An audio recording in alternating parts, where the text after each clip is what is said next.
Hello, welcome to Post Colonial Space. I'm Masood Raja, and today I'll briefly talk about Michel Foucault's use of archaeology and genealogy. Now, a lot of people have sent me this question, and while I don't have my books here right now to go into detail, I thought I should just give my general understanding of what does archaeology imply in Foucault, and what's the difference between archaeological method and genealogical method. And obviously these are not my own thoughts, these are based in my reading, and I'll try to recall where I read these things and I'll post them in the description. So by and large, most Foucault scholars kind of believe that the early works of Foucault are what could be described as his archaeological work, and the later works could be described as his genealogical works. That's kind of the temporality that people implant on Foucault's work. But the archival work for Foucault was interesting if you look at his first book, History of Madness, right? Birth of the Clinic came after that, Discipline and Punish. To understand the archaeological method, you have to understand Foucault's understanding of the archive. So, first of all, the archive for Foucault is not like these static texts that you retrieve, right? Archive is intersectional for Foucault. It can have elements of everything, but archive itself, how it is organized, how it is read, how it is articulated, is discursively produced. So any given archive is not naturally there. It's an act of human will and is produced through discourses, what we consider respectable, what we consider not respectable sources. So what Foucault does in his archaeological studies is, and there is a book which I can't recall where people will tell you that he gets his idea from Nietzsche's Genealogy of Morals, right? There is a passage where Nietzsche says, what if someone wrote a history of senses, a history of ideas, or something like that. So, and Foucault actually goes and does that. So most scholars will tell you that there is no distinctive break between the archaeological work or genealogical work. But roughly speaking, the Foucault who's doing archaeology is the Foucault who is still tracing within the archive how dominant discourses are shaped. Are there any buried knowledges, or what he calls bruised knowledges, that either have been silenced or do not form of that part of that given discourse? And his archaeological work is connected to his concept of disciplinarity, right? And so what he's tracing it, how does power and discourse shape and impact individual bodies, right? How are people's bodies and behaviors impacted materially by a given discourse? So if you look at History of Madness is study of how madness is defined, right?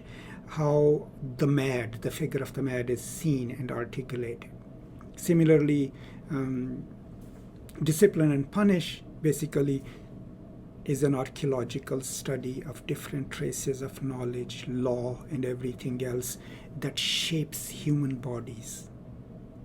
Disciplinarity. So the archaeological phase then is connected to impact on individual bodies, individual subjects by power and discourse, right? Keep that in mind.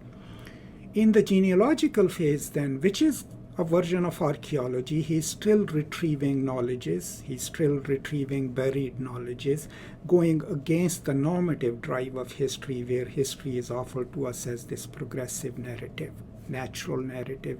So claiming that history is discursive, right? But in the genealogical phase, Foucault's studies are connected to governmentality, not just disciplinarity, but governmentality. And what that means is that Foucault then starts studying how sovereign power which starts claiming itself to be a life-giving force, creates policies, discourses that impact human populations. So the objects of study that are created are not individual subjects, but constituencies. Figure of the deviant, right? Figure of the sexual predator, or whatever you want to call it. So it is connected to the function of government and of the sovereign as a life-giving force. And in the process then, mechanisms are created, bodies of knowledge, institutions that label people as a threat to the society, as a threat to culture, to the system, right? So History of Sexuality, Volume 1 to now 4, is a great example of that kind of governmentality, right? And its connection to a genealogical study of what is used by governments to label people, right? Not the individual bodies, but constituencies. So think of it, census.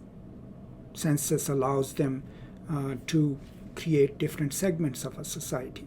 Now, the way a census is sold is not that we are going to tabulate our population and control you, but that the more we know about you, the better we can serve you, right?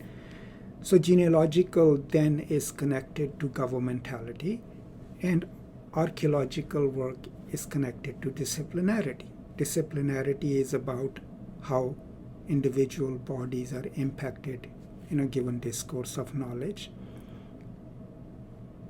And governmentality is how, on a larger scale, constituencies are created of objects of study or of people or groups who either need to be controlled, isolated, trained, educated. So if you think about in our terms, any time a group of scholars or a body of knowledge is developed that labels huge constituencies and assigns them a certain value or a certain place in the world, right? That is governmentality, right?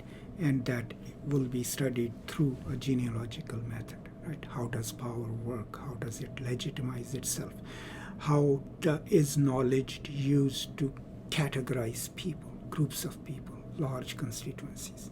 So this is roughly my understanding of the archaeological and genealogical method. I mean, at a certain level, even the genealogical method is a form of archaeological study. But remember, you have to understand Foucault's view of the archive, that it is not natural, it is discursively produced, and it can have different kinds of knowledges from different branches. And that the role of the historian is not to figure out what the original archive is, but to figure out how within a given body of knowledge and discourse certain things are said and understood.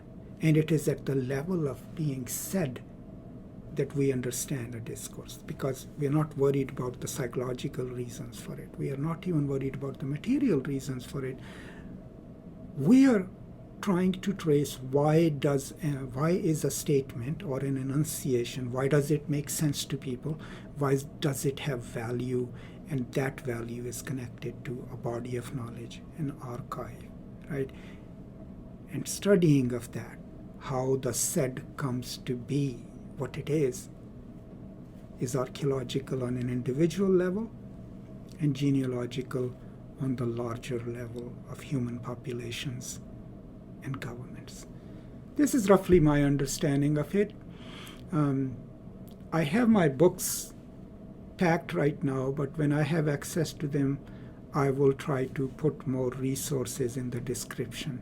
Until then, I hope this answers your question. Let me know what you think, and keep reading. There is no shortcut to reading, but this is all I have to offer right now. Thank you so much.